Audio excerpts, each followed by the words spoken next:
Hey folks, Aaron Jones here, broker owner at Remax Lakes Realty. And since I'm in the office working on some buyer agency stuff today, I thought I'd take a few minutes to dispel these ridiculous rumors regarding buyer broker compensation.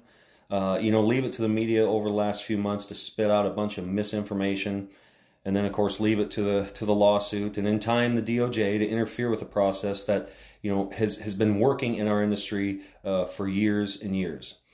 I think that those of us in the industry can see the writings on the wall that the DOJ definitely wants to interfere. But regardless of what anyone says, the only people that the Sitzman-Burnett lawsuit benefited were the attorneys. For our industry, the lawsuit accomplished two things: less transparency and simply just more inefficiency. So let's discuss that a little bit. Since the settlement announcements, our offices have been working on what it will take to advise our buyer and seller clients as we continue to navigate some of these changes. And so to be clear, here's what is really going on regarding the settlement, and this is how our agents have been prepared to handle it. We've been out in front of this the entire time, and the next 3 to 6 months will really highlight who the real pros are in our industry versus those that aren't willing to change, or maybe those that haven't even been paying attention. But anywho, per the settlement, as far as I'm concerned, there were two major changes. The first is that offers of buyer broker compensation could not occur on the MLS. And secondly, all buyers would be required to sign a buyer representation brokerage agreement prior to showing homes, which I happen to agree with. Not only is it required by the settlement, but where I'm from, in the state of Iowa, it's going to be law starting July 1. Now, regarding buyer broker compensation, just because it can't be shared on the MLS absolutely does not mean that buyer brokers won't get paid, nor does it mean that sellers aren't going to compensate buyers agents. All this did was add a necessary step to the negotiations and make broker compensation much less transparent. The reason why smart sellers will continue to offer buyer broker compensation at the time that they list their property is because intelligent sellers understand that 9 out of 10 buyers cannot afford a down payment in addition to paying the buyer's agent out of pocket. The reason the shared compensation model has worked so well for so many years is that it has allowed the buyers to finance the commission expense for their agent rather than having to pay for it out of pocket. What do I mean? Well, historically, who has really been paying the buyer agent's compensation? Most of you would say the seller, because it shows it as a seller's expense on the settlement statement. Okay, fair enough. But who's actually giving the seller the money to pay those seller side expenses? The buyer, right? So all of these years, the list price or market value of a home has included those types of sales expenses, and it's that gross sales price that is used for comps and appraisals. Nothing changes here. Any listing agent, worth their salt, is going to continue to highly recommend to their seller that they offer buyer agent compensation right at the time of listing. Why?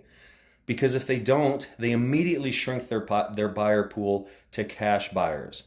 This is because all buyers will now, as I said, will now be required by law to sign a buyer representation agreement with a buyer's agent, and that agreement specifies how much the buyer's agent is being paid.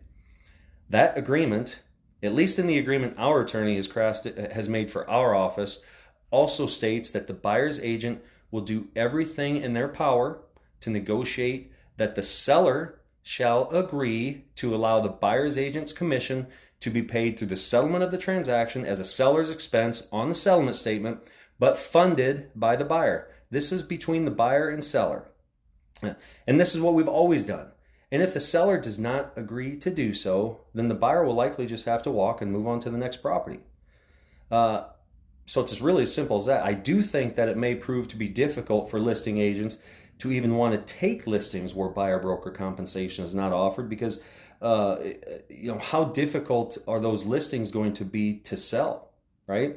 However, to help a seller navigate some of these changes, true pro agents like the ones in our offices, they're going to understand how to fundamentally convey that the only number that matters at the end is the net number after all expenses. And that should be all the property owner really cares about, right? It's always been that way. You know, as long as the buyer makes a good enough offer that the seller's satisfied with their net take home, that's really all that counts, right? Our agents, they'll be trained to accompany every purchase agreement in the future with an addendum that's going to request that the buyer and seller, mind you, not the agents agreeing, the buyer and seller agreeing, just like any other term of the offer, that they will allow the buyer agent's compensation to be paid through the settlement of the transaction as a seller's expense on the settlement statement and funded by the buyer. Now, additionally, one other thing to consider is that when listing agents are performing their comp analysis, they're likely using comps that include seller and buyer agent compensation. So if we do have a seller that is just stubborn enough to not want to offer buyer broker compensation, then the list price is going to have to be decreased accordingly to reflect that, right? So the question to the seller would simply be, why not offer it right away? There simply is no good reason not to, because at the end of the day, if a seller does not want to participate in helping the buyer while they try to finance the property, they will unintentionally be driving the value of their home down. It doesn't make sense, right? So friends, the free market will still work as it always has. Listing agents are going to be paid, buyer agents are going to be paid, and we are still going to have happy clients that are more than pleased with the professional guidance and the expertise that our agents have provided them. The world isn't coming to an end, and our industry really isn't going to change that much. The media has had it wrong, and the DOJ will likely interfere because apparently they think they need to show the world that they're the smartest people in the room, and that's a shame.